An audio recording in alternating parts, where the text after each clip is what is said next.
மின்விளக்கை உலகிற்கு அறிமுகப்படுத்திய தருணம். பல விஞ்ஞானிகள் மின்விளக்குகளை உருவாக்க முயன்றிருந்தாலும் நீண்ட நேரம் தொடர்ந்து எரியும் பாதுகாப்பான நடைமுறையில் பயன்படக்கூடிய விளக்கை உருவாக்கிய பெருமை எடிசனையே சாரும். 1879 ஆண்டு மனித வரலாற்றில் ஒளியை கொண்டு வந்த ஒரு புரட்சிகர ஆண்டாக கருதப்படுகிறது. அமெரிக்க கண்டுபிடிப்பாளரான தாமஸ் ஆல்வா எடிசன் தனது நீண்டகால ஆராய்ச்சிகளின் பலனாக மின்சாரத்தை பயன்படுத்தி எரியும் இன்கான்டசென்ட் லைட் பல்ப் என்பதை கடைசியாக வெற்றிகரமாக காண்பித்த ஆண்டு இதுவாகும்.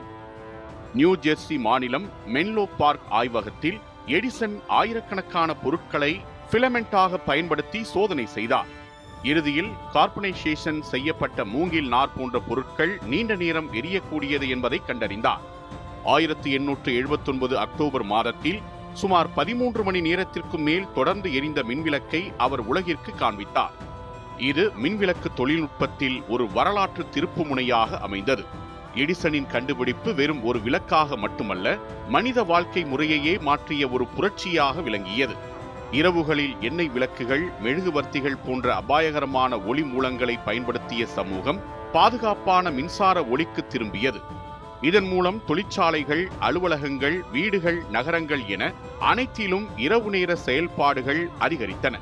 கல்வி, தொழில், மருத்துவம் போன்ற துறைகள் பெரிதும் வளர்ச்சியடைந்தன. மேலும் மின் விளக்குடன் சேர்ந்து மின்சார விநியோக அமைப்புகள், மின் நிலையங்கள் உருவாகத் தொடங்கின. இது நவீன மின்சார உலகின் அடித்தளமாக அமைந்தது. நான் தோல்வியடையவில்லை, வேலை செய்யாத 1000 வழிகளை கண்டுபிடித்தேன் என்ற எடிசனின் புகழ்பெற்ற வாசகம் அவரது உழைப்பையும் விடாமுயற்சியையும் பிரதிபலிக்கிறது.